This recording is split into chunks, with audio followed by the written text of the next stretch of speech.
Good evening and welcome to Encore, your weekly arts and entertainment show on Midlands 103 with Zoe Ryan. On tonight's show, a film shot in the Midlands receives national recognition, plays and musicals to beat the band, and what it's like performing as the opening act for one of your idols. Now, I have a jam-packed show in store for you tonight, so let's jump straight into it. My first guest of the evening is Denis McArdle, writer and director of The Light Within, an Irish Quaker story, a short that was filmed in the Laois area. Denis, where did the idea for the piece come from? I had researched some Quaker stories for another documentary a number of years back, and I had done some research on Quakers in Ireland in Kildare. And I always found that this was a sort of almost a hidden history that people knew very little about. This cohort of planters that came here in the 16th century, settled in the Midlands, were a merchant class, had a great sense of equality between them, long before there was equality elsewhere. And although they were a merchant class, they had no interest in becoming the ruling class. So they were kind of looked on with some suspicion by the Protestant ascendancy, and because then they were helping the Catholic poor, they were also sort of greeted with suspicion for a long time. Okay. So they eventually settled in to their role, and their religiosity really drives them, and that's very much a very simple relationship with Christ, where they sit in a meeting room in silence. There's huge silence in the expression of their faith. There's no idolatry or iconography of any kind. It's just basically you and your relationship with Christ. And that really drives everything that they do. And I just found that this was a really interesting territory to mine for a drama. It's something we've never seen before. And even in the background of another historical drama, they're never mentioned or seen. So that's where the idea came from. Are there any active Quaker groups still remaining in Ireland? Oh, yes, there are. I mean, there's a huge cohort of people. There's a Society of Friends, they have a full website, and there's many of them are active. So this is not something that's on the way out by no means, and probably a greater resurgence or an interest in people even becoming Quakers, And what was it like meeting the Quaker people then and shooting the piece with them? Oh, it was fantastic. They were extremely supportive. It was very important to us that we had a sense of authenticity to the film, because it's a period drama. It's set in 1780. And although there's plenty of documentation, there's a whole museum in Ballator in County Kildare, which is dedicated to their dress and their lifestyle and so forth. So there's a lot of researched material available. But myself and Dave, we were very clear, and we really wanted to ensure that we had a sense of authenticity. So we approached them with the script before we shot it, to kind of get their approval and their blessing, I mean, it is a fiction, obviously, Zoe, but, at the same time, I wanted as much of their behaviour and their history to be as accurate as possible. We were shooting around Laois, and there was a huge cohort of people who had settled around Matmellick and Rosenallis. They call it a sleeping place, their cemetery in Rosenallis, and the cemeteries are fabulous because they're all uniform. So you get the simple grave, everyone's the same. So you don't get, the big statues and angels and, all that you get in other cemeteries. So we shot there, and we shot around that area. But people were very supportive to us, the PIMs and so on, the people who run the society. And you mentioned there about it was shot in Laois, and it was actually funded by Laois County Council. It was, yes. So, I mean, I approached, this was the Laois Film Bursary, and I approached them actually on 2 occasions. We were very close the first year.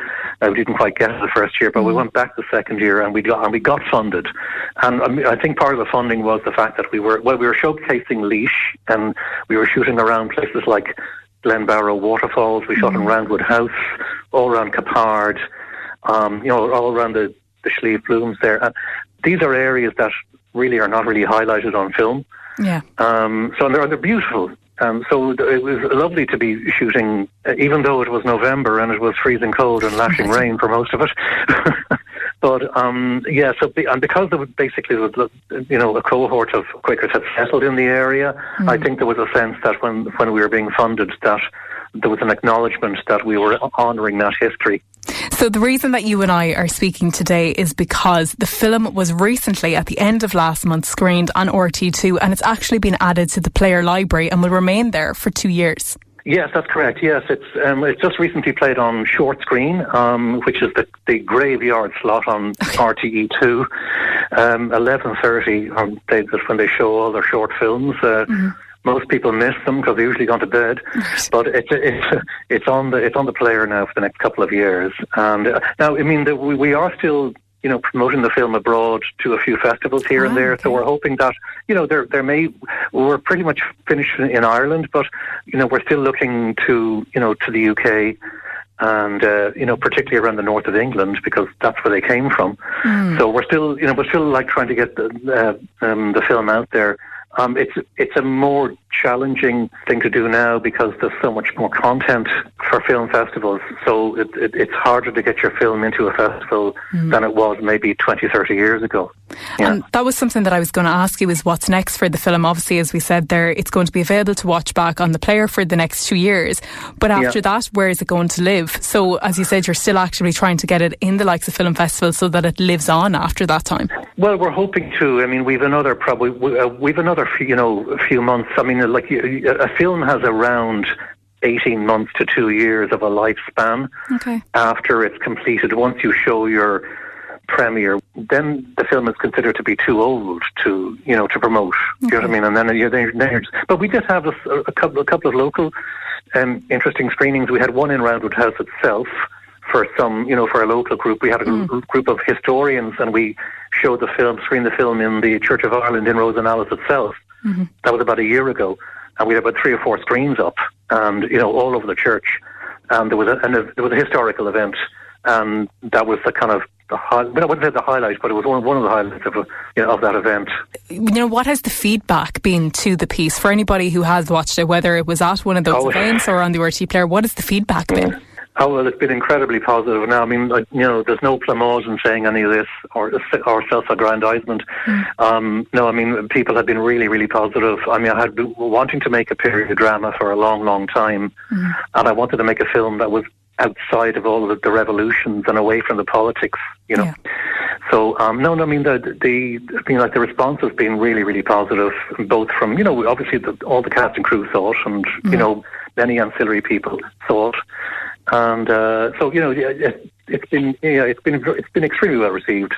And Denis, for you, is it something that you think you will further explore? I know myself, when you're working on a project like this, sometimes you can quite literally get obsessed with the subject matter, and after you have the piece done, you want to know more and more about it. Do you feel from this experience that you've learnt about the community and their past in its entirety, or do you think there's an untapped amount of information there that you have an interest in still knowing more about them?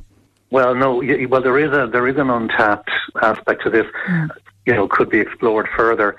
This is all once again about funding. If I'm going to be going further with it, it'll be feature film territory, and of course that's huge amount of funding and everything that's required. Now I'm not specifically writing a script at the moment on that, but I mean I do have an interest, and I hope I will come back to it at some point. Denis, thank you so much for speaking with me this evening. It's been a very enlightening conversation. As I said, I myself was unaware that the Quaker community was still alive and well within Ireland. Obviously, with it being a period drama, I was of the opinion that it was something of the past. So I, for one, have learned something today. So no doubt some of our listeners have as well. Well, thank you very much for having me on. I'm much appreciated. No problem at all. And you can watch The Light Within, which I might add was produced by David Butler, a Laois creative who is no stranger to this show, on the RTÉ Player anytime between now and the next 2 years. Now, whether you're a fan of plays or perhaps musicals are more your thing, fear not, we have both coming up after this. You are listening to Encore on Midlands 103 with Zoe Ryan. As mentioned on last week's show, this week I engaged in a bit of Encore On Tour again and ventured down to Tullamore Amateur Dramatic Society's rehearsals for their upcoming play Rabbit Hole, where I got the chance to sit down with the director Mary Sherwin and challenged her to giving us an overview of the plotline without giving too much away. Here's what she had to say. Well, spoiler alert straight away. Sorry, folks. It is a play that deals with grief and loss. and a little 4-year-old boy runs out on the road chasing his dog and gets knocked down and killed. That has happened before the play is on stage or before you see any of the characters, the family, and it's how they deal with it. And I think the play, it's written by somebody called David Lindsay Abair. He won a Pulitzer Prize for it, which is a big thing in drama. And I remember one of the stills that I saw, it was Cynthia Nixon from Sex and the City and John Slattery, who used to be in Mad Men. They're sitting at the table, and that scene for me is a really poignant scene, and a hopeful scene. And it is, you know, we've all unfortunately encountered grief or loss in some way, shape or form. And I would say that people shouldn't be afraid to come, because I know one or two people said to me, oh no, I couldn't. And it's really dealt with sensitively. It's very poignant. It's very real.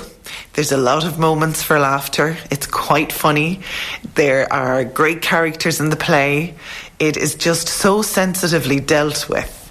I think you'll definitely, if you do risk it, and I would advise it that you should, that it is a really good play. It's something that spoke to me, I think, because I did a master's in grief and loss.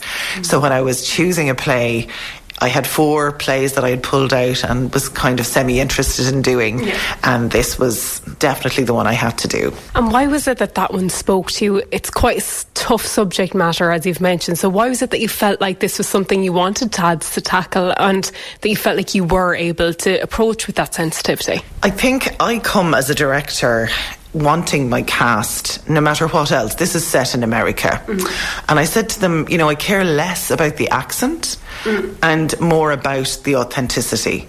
So I want my characters to really connect with their characters. I want my ensemble cast to really connect with their characters. And that bit was really hard. We did a workshop around, you know, what we had experienced ourselves. And I think for me, because we're a family, I'm included in that family because I'm I suppose, the matriarch of the family, guiding them. We all shared experiences. And I think because the cast were so open and genuine and shared so much of their experiences with me, I knew I definitely had made the right decision. I was taking a chance with a play that nobody really knows. It did win on the circuit 2 years ago. So Ballyduff brought it on the drama circuit and won. It is an outstanding play. I think it is. It's a realist, I suppose, outlook, but and you know, the way we laugh at things that we don't mean to laugh at, and we'll talk about things and we'll bicker and we'll fight like families. So all of that is there. There's certainly tremendous moments of laughter, and there are very poignant moments as well. But I would say that overall, it is going to be a night of really, I'm trying to think of a word, a really good drama, but drama in the best way, like Aristotle, that you have your dramatic arc and you have the catharsis of the laughter, or you might have the catharsis of the few old tears, but generally more laughter than not in this play. So it's not a comedy in any way, shape or form. How could it be? And it is taken, the topic is taken very seriously and treated very sensitively.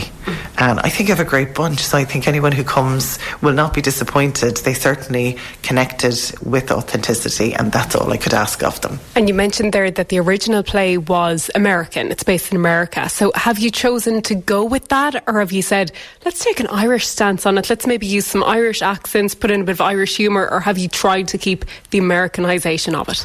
We did stay fairly true to the script, and I know there are some drama groups who, for whatever reason, they would maybe change lines. They would, you know, bring in the Bridge House as a reference. You know, I didn't do that. Again, I'm a bit of a purist, so I just felt it was better to kind of just go with the play as it was.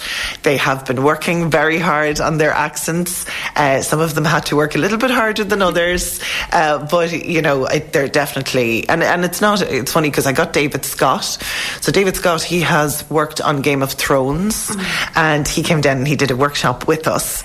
and he did some work on accent. And as he said himself, it's not really, like, one of the characters has the word biscotti to say. And, it's kind of soften your T's, biscotti, and you don't say that. In Ireland, we have a t sound, and it's like a TS sound nearly. And the Americans say that. They soften everything.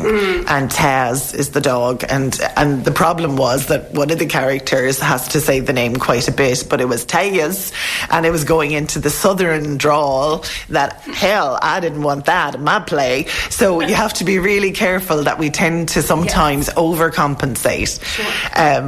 I think they're nailing it really well. Yeah. But you're going to have to come and judge for yourselves. And it is quite a reduced cast. If you think about, Tad's is a big society. You've got a lot of actors. And I know throughout the year, because you might tackle plays like this, that there's a reduced amount. You run a number of them throughout the year to give everyone a chance. But this is quite a small, concise cast and crew. Yeah, we do have a big membership, but then not everybody is available all the time. And sometimes when it comes to auditions, you may not have as many people as you'd like show up. Now, I was lucky. I did have people to choose from in this particular instance, wanting to direct this play.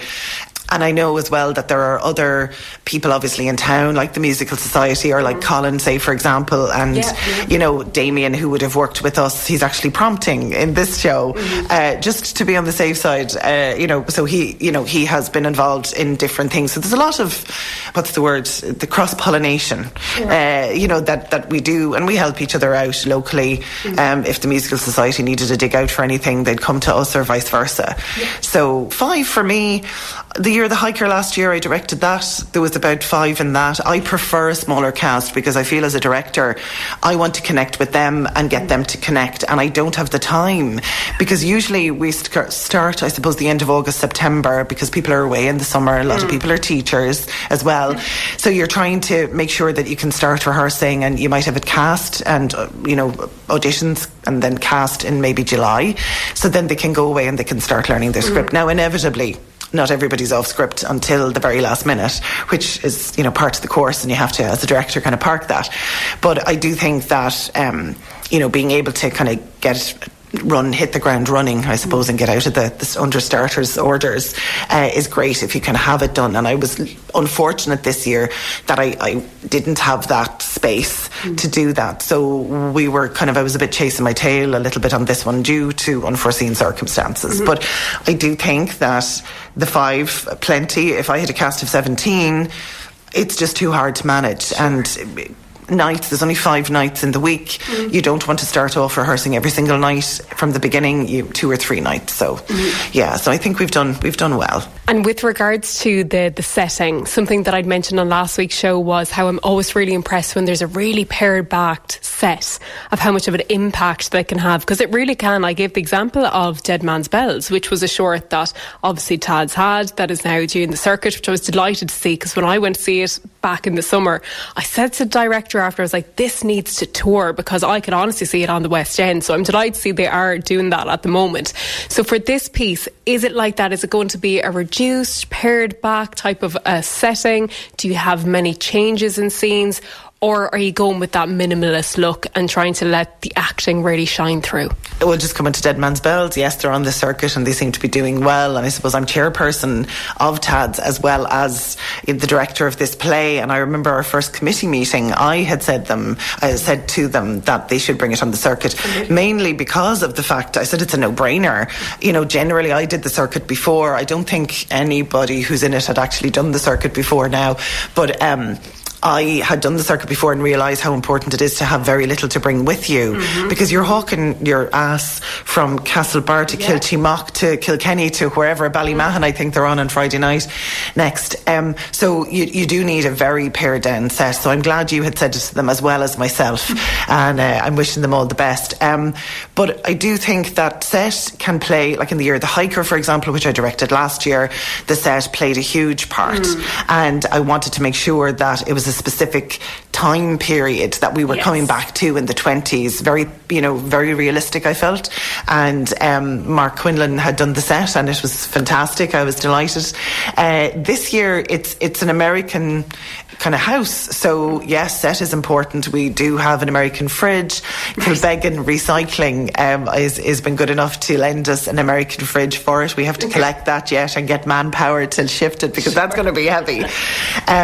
So yeah, it's a set in mainly in the kitchen dining area and the living room, and there is conversations are hot. But this is real life. Again, we sit around the table or we shout across. It's open plan. American houses are always open plan. So I have a vision of what it should look like, and I'm hoping that it will be as I imagine it to be. So yes, come down and see. There's tickets available on www.esker.ie.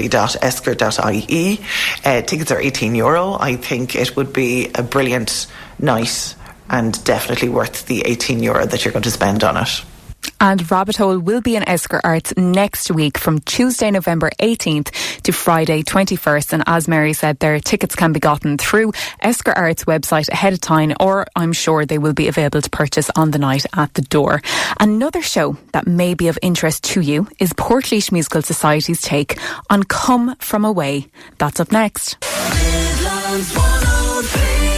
It is Encore on Midlands 103 with Zoe Ryan. So we're going to try something a bit different on the show now. God knows what way it's going to go, so bear with me. Coming to us live from their rehearsals is Chair of Portlaoise Musical Society, Angie McNulty. Angie, I'll admit, this isn't a musical I was familiar with. So for anyone who is in the same boat as me, can you give us a rundown of the storyline? Absolutely, and thanks a million to yourself, Zoe, and all the amazing listeners. This is probably one of the most special shows I've ever been involved in. It's a wonderful bit of crack, and as I'm staring them right up here now at the top of the beautiful Dunamis Arts Theatre, looking at our fantastic stage. It went in a couple of days ago, and the team are about to do their dress and band call tonight. So it's fantastic. The excitement is buzzing. They're all up in the dressing room, putting this, that and the other to be mic'd shortly. You know yourself, the usual bit of musical theatre. But this show is about a wonderful town called Gander in Newfoundland, and the welcome they gave to 38 planes, 7,000 passengers who were diverted when, unfortunately, 9/11 occurred. The people didn't know where they were going, what they were doing. They were extremely nervous, and they landed in this amazing town, and the town came out to greet them, welcome them, understand them, feed them, bed them, clothe them. It was absolutely amazing what they've done. It's based on a true story, and the music is incredible.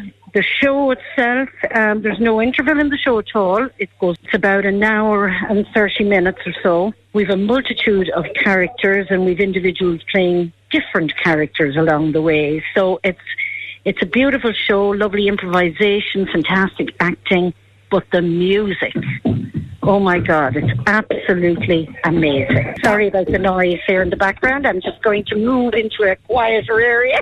Not at all. That's to be expected when we're going live from the rehearsals themselves. Absolutely. I'm just going to the hallway here now. But there's fierce excitement. We've about 50 people hitting the stage. It has a real, believe it or not, traditional kind of an Irish feel to it. Okay. But the people in Gander, Newfoundland, their accent would be very, very, very similar to the Irish accent. It's incredible. But the stage, even the stage itself here now, I'm just looking down at it, and it's absolutely amazing. You know, it's just turned into this little village. Acting plays a good part in this production, as does improvisation, and you'll have the passengers, all multinational from all over the world, and they've landed in the middle of nowhere basically, and it's about the welcome that was given to them. So all fantastic. So we have fiddles, we have flutes, we have bagpipes, you name it. There's about 15 or 20 different types of instruments are featured in this production, you know? And something that has become a little bit of an accidental but coincidental theme of tonight's show is that, as I said, we spoke previously to Tads about their upcoming play, which tackles quite a tough subject. 9/11, another tough situation to be in as well. But even though both of you will be engaging in acting, obviously with the other being a play, it's solely going to be focusing on the acting. But you also have a night of singing and dancing in store because you are doing a musical. And I suppose the fact that it's a musical, it's bringing a little bit more of a light-hearted element to it. And it is, of course, covering a lovely part of the story. 9/11 in itself, obviously a very devastating time that still lives on today. But as you said, it's that community element of when those passengers landed in that area of Gander. It's a nice story that came out of it.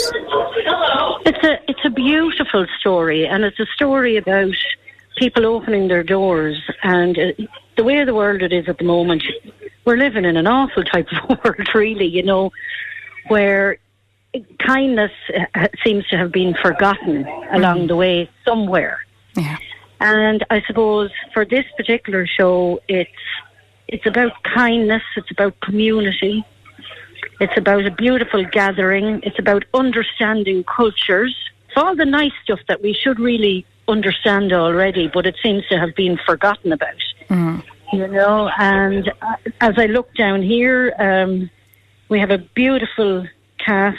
They're all gelled and ready for action, and they totally get it. They get why they're doing it.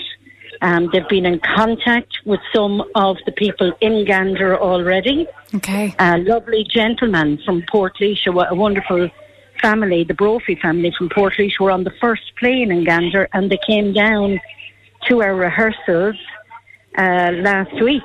Right. And everybody was hugely excited about their visit, and they gave them a little chat and told them all about it. And what you'll see here, it's not fictional at all, it's real life stuff, you know. And if we shared that lovely bit of positivity and that kindness, and we paid stuff forward, we'd be in better shape in the world, to be honest. So I'm really excited about this, you know. And the music itself, oh gosh, the music. Whether you like it or not, you're told be tapping the whole way through it, you know. Infectious. Infectious, now you said it, absolutely. And the local family that called down to the rehearsals, from what they saw, they obviously witnessed this scenario firsthand. Did they feel like the production you were putting on was true to form? Well, you know what? The wonderful thing, they had come up to do a little interview with our girl that does comms, okay, and they stayed for the full rehearsal. They were mesmerised by it because they remember it as it was. Like, it's one of these, come in, the door's always open, you know, sit down there, you'll be grand, what do you need? Here's a bit of dinner for you. It's all that type of stuff, you know, and after life, it's life learning stuff. It's a very simple story with a very serious message. Yeah, and it's as simple as that. And you know, the plane, like 38 planes landing in this airport, 7,000 people coming out and coming into that community, and the community, which probably was only a couple of hundred, opening their doors. And there's the people in the town and the passengers from over the years have become great friends and have connected in their own way. And there's a huge pay it forward ever since. So it's extraordinary. It's a lovely, lovely, lovely story. I'm delighted and very proud of the cast, Portlaoise Musical Society. They've done beautiful work with this and our production team. Art McGarren and Mairead and Leah, you know, they've just been incredible. And as I said, I'm staring at the set here now, and it's just, your heart would be skipping a beat, let's put it that way, you know. Now, Angie, this is not our first time on the airway together. You and I met a number of years ago at Electric Picnic, of all places, where I was sent to do an interview with you about a caravan. Can you give the listeners a bit of context about that? Well, anybody that knows my background is event management, and I spent 20 years with Temple Street Children's Hospital, and I moved on then up to the amazing Mater Public Hospital. Mm-hmm. But back in my Temple Street days, I seen a friend of mine was taking their lovely vintage, very old caravan to the dump, and I said, where are you going with that?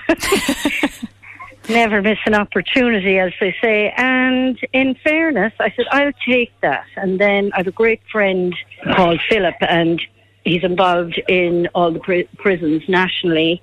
And he said, I'll take it into the prison, and the inmates will look after it and do it up. Mm. So the prison, the Portlaoise prison in the Midlands, took it in, and she fondly became known as Katie Trailer. I remember her well. You remember her well, and she's toured ever since. Now, she's in a bit of retirement at the moment. There's a few bits that need to be done. But it was a fantastic project, and it supported the community at the Midlands prison and Portlaoise prison, and also the hospital too, because it was a lovely branded unit and it was as good as new. Mm. It was the most beautiful thing. So, yeah, if there's a bit of madness going, you'll find me probably in the middle of it. Angie, the musical, when is it on and where can people get hands on their tickets? Okay, if you log on to www.thedunamace.ie, you'll get tickets there. And the musical kicks off this Saturday, the 15th of November, and runs through to November the 22nd. Angie, as always, it has been an absolute pleasure. I won't keep you any longer. I can see rehearsals are well and truly getting underway there. I can hear loads of commotion in the background, okay. So I best not keep you any longer. What I'm going to do is get them there. I'm going to shout at them now to give you a silent wave and a hello, okay? Just bear with me a second. Kat, say hello to Midlands, please. Hi, Midlands. There you have it now, Zoe. Now for a live show. Absolutely fantastic. You never know what's going to happen. Come here, listen, thanks a million for everything, and huge thanks to all the listeners. Do try come if you can. Absolutely. Angie, thank you so much again for your time this evening. Take care, Zoe. Thanks a million. Oh, the joys of live radio. Always a risk, but sometimes the risk pays off. And in this case, I think it did. You can never predict what Angie's going to do. She really caught me on the hop there at the end. But I must say, I did enjoy that shout out over the balcony. Up next, we have a very special guest in studio. So don't go anywhere. It is that time of the evening again as we enter our final segment of Encore. Now, you may recall I recently went to see our very own queen of pop, Lyra, when she was performing in the Tullamore Court Hotel at the end of last month as part of her members only tour. She'll actually be back in the Midlands later this month playing the Mullingar Arts Centre if you're interested. But supporting her in Tullamore was a young Kildare-based musician, Makayla Chloe, who I had to run up to after the gig and ask if she'd be interested in coming on the show this evening. And here she is. Makayla, opening for Lyra. How did that all come about? So I'm a devil for emailing people. I'm constantly in people's emails and I say they get fed up of me. Sure. But I emailed her crew and I was just like sending my information, and they sent me an email and said there was a support for Tullamore and they offered it to me. So wow. Yeah, it was crazy. And what was it like up on stage? Because obviously it was a big enough crowd that you were playing to. Oh, my heart was like going crazy. I've like never done anything so big on my own with just my guitar, so I was so scared before. I was shaking and everything, but when I got up and I played the first few songs, I was okay. Yeah, and if you don't mind me saying, I was completely unaware of your age until afterwards, because like that, you got up on stage, really brave, you got up confidently, you even tried to do a couple of kind of games with the audience where you were like, okay, I'm going to sing a line, you repeat it back to me. So to be the age that you are and to have that kind of level of control and confidence in front of the crowd, how do you get that at such a young age? I guess I've been kind of doing gigs since I was 14, so I'm 17 now, so I've kind of learned through dealing with crowds. So I'm kind of not used to it, but... Well, I suppose practice makes perfect, doesn't it? You've said you've been playing since you're 14, so 3 years, I suppose. But if you're gigging quite regularly, you do just get that comfortability in front of a crowd. Yeah, it comes naturally to me. I'm kind of used to playing in front of people, and I think I was trying my best to involve the crowd because they didn't really know who I was. Sure. Yeah. God, I always feel sorry for opening acts because they're so acutely aware that people aren't there to see them. So it must be a tough enough crowd to come out with when you know they're waiting for whoever's coming on after you. For me it was kind of an opportunity to get my music heard and find people that can hear my music, because I think it can be kind of hard to have your music heard when you don't have anything released and you're trying your best. And I think a support act is a great way to have new people find your music. And honestly, it's a good way to get used to playing for a crowd, and, you know, difficult crowds too, because a lot of the time they don't want to hear you, like, because they want to hear the main act. But when you're playing through a crowd like that, it's a good experience. And would you find that from supporting at gigs, do you find like that there is an influx in followers, that there is a lot of more people coming to your music that maybe, as you say, wouldn't have been exposed to it before? Yes, I think I think I've gotten like quite a few followers from people seeing me at Laois, so it's great. But it would be wrong of me to have you on the show and to not bring up, as you could say, the elephant in the room here, that your music was featured on a popular show on Netflix. Yeah, I'm in a band called If, and we have a song out called Something About You. It's the first song I ever wrote when I was 14, and not last summer, the summer before, we got reached out to by some people working for music supervisors, Virginia and Georgia, and they were just saying they were interested in the song, and yeah, it came to be in the show. Wow, bit of a whirlwind. Yeah, it was crazy because we all watched the show before. Okay. So it was kind of insane that they had reached out to us and that they had been like the ones to contact to want it in the show. And how was it that you came to music? What has your path to music been? Obviously, you're still very young at the moment. You said that you kind of started gigging in this capacity since you were 14. But what was your kind of trajectory to music before that? How was it you got into it? I think I've just always kind of been singing, which wrecks my parents' heads when I was younger because I would never shut up. But I think there's not really a lot of musical history in my family. I don't really know where I got the interest for it, but I've been in stage school since I was little, so I think that might have a bit to do with it. Tell me some of your inspirations maybe for your music, because when I was in the crowd and I was listening to you, you know, I was hearing a little bit of, you know, Chapel Rowan, different kind of maybe country singers. That was the kind of lilt that I was getting there. So who would you say that your inspirations for your music are? Some of my main inspirations would be Zach Bryan, Suki Waterhouse is one, Fleetwood Mac definitely, and Kate Bush, yeah. Oh wow, Kate Bush. I'm a big Kate Bush fan myself. I love the 80s, so anything of the 80s persuasion. So how was it that you got into that music? Because obviously you and I both, neither of us are from the generation of the 80s, so how was it that you kind of discovered that type of music? I think Spotify, you know how it would come up and it will give you recommendations, and then Stranger Things had the Running Up the Hill, so I think that's how I kind of found Kate Bush, but I've been really into her since then.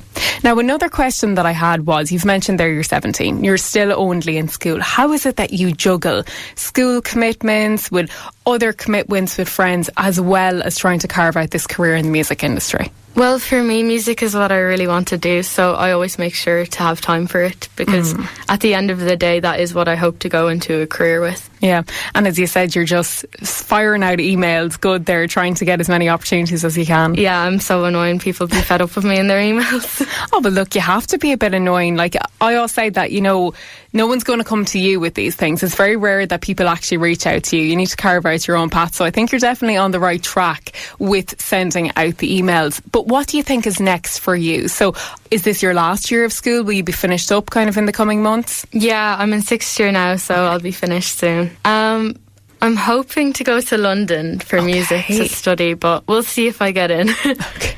School is obviously a commitment at the moment, but do you know of any upcoming gigs that you have coming? On the 16th of November, I'm in a collaboration called MOA, and we have an album launch in the Clanner Court Hotel. Oh, very cool. It's at 7 p.m. and it's free to anyone who's listening. But then I hope to release some music on my own soon and, yeah, do more gigs, hopefully. And you're going to perform a song for us this evening. Which of your songs have you chosen to perform for us tonight? I've chosen to do an original song called Blue. It's not released yet, but hopefully soon. Perfect. Take it away. I remember when you performed that song, actually, as I said, my dad was at the concert with me and he just turned to me and he was like, wow, because you had played kind of a couple of covers before then that were obviously songs that weren't your own, which naturally you have to do to kind of get people on side. And he just said to me, she really has something. So it's a really powerful song. Like, the lyrics of it, like, where did the ideas come for that? Well, I wrote it around this time last year, and I I wrote it about something personal to me, but I think everyone can take their own ideas of what it's about, because music is something that can mean something to me but something else to someone else, and I think that's the beauty of the song. It can mean so much. Yeah, definitely. And you mentioned there that you have a gig coming up, but if anybody wants to find out more about you and your music, where can they look you up and maybe listen to some of your songs? You can find me on Instagram and TikTok at music.makayla. Fantastic. Makayla, thank you so much for giving me your time this evening, and that really was such a beautiful piece. Blue was the name of that piece. Yes, thank you so much for having me. And Makayla's mother, who is tuning in tentatively tonight, is actually celebrating a birthday. So wishing Mary, and no doubt very proud mammy right now, a very happy birthday. Also happening locally in the line of music this weekend, Irish trad group Shpeenie na Héireann are performing in Ballintubbert House in Laois on Saturday night. The same night, Muddy River Band are playing Mullingar Arts Centre in Westmeath. And Willie and Pat from the Muddy River Band joined me in the studio a couple of weeks ago, and that is well worth a listen back to if you missed it. And you can do that under the podcast section on the Midlands 103 website. Speaking of Mullingar and the podcast section, coincidentally, during the week I spoke with Tony Lyons about the launch of his book Cabbage Street, Memories of a Lifetime in Mullingar, which was aired yesterday on the Midlands Today show. A little bit of a deviation from the original plan. On last week's show on Encore, I had said that I'd be chatting to Tony on tonight's show, but as it happens, we chatted earlier on in the week and it was a suitable piece for Midlands Today. So it went out yesterday on Midlands Today. So if you missed that, or even if you want to listen back to it again, you can do that under the podcast section on the Midlands 103 website under the Midlands Today show, or wherever you get your podcasts, the likes of Spotify, Apple Podcasts, etc. And myself and Tony had such a lovely chat, and the book sounds like it's bursting with stories and imagery I'm sure a lot of people will relate to, and not just people from Mullingar. As Tony rightly said, there are many towns around the country of a similar size and nature to Mullingar that I'm sure people will be able to apply the scenarios to their own experiences down through the years, because it does span from the 30s right up until now. So a lot of experiences in different time frames there. And Tony has got in touch with me since the launch on Tuesday, and I was delighted to hear that it went really well for them. So a reminder that Stella Lynch of Just Books has that book in store, on sale in store in her wonderful little shop on Pearse Street in Mullingar, and copies can also be ordered over the phone on 044 933 2969 or online at justbooksmullingar.com. That's all from me tonight. If you were tuned in earlier on, you will hear that Roy broke the news that Claire O'Brien will be back in the presenter seat on Encore from next week. To say I have enjoyed spending my Thursday evenings with you over the past few months is a massive understatement. Thank you so much to Joe Cooney and Nellie for the banter in here on Thursday evenings, to Roy and Claire for entrusting me with the show, but most of all, thank you to you. I know myself, when you're used to someone fronting a show, it's not easy to take to another presenter, but you have, and I'm so grateful for all the lovely messages every week that you send in and the kind words when you meet me out and about. As I said, Claire O'Brien will be back hosting Encore from next week. So with that, all that's left to say is until next time, good night.